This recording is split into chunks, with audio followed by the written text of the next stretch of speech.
เลิกเติบแล้วเนาะพี่น้อง3 ทุ่มกว่าแล้วนี่ง่วงนอนคือกันละเนาะผู้ใดก็ได้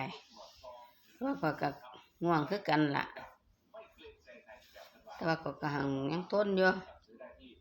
ถ้าซุ่มพ่อใหญ่กับหลานไปเบิ่งหมอลำมาท่านได้มาสิมาง่ายบ่พุ่นนี่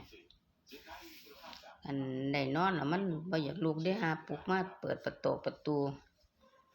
มันก็หาบ่ได้ยินเนาะพี่น้อง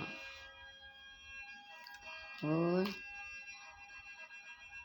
สิมาง่ายบ่บุ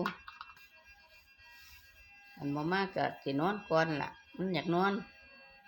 เดี๋ยวนี้จะมาเป็นจังไดพี่น้องกำมากินข้าวแลงแล้วมีแต่อยากนอนหาวอยู่วับแต่ก็เป็นในรถเขาก็งึดนิดข่อยอยู่ดอกโอ้ยเป็นตาหน่ายให้กำลังใจกันได้เด้อจ้ะสิได้ปังๆไปนำกันก็อยากปังอยู่ดอกแต่ว่าหั้งเฮ็ดหยังบ่ได้ดอกพี่น้องมันบ่แม่นผู้ให้ปังเนาะให้กำลังใจกันเด้อจ้ะเด้อ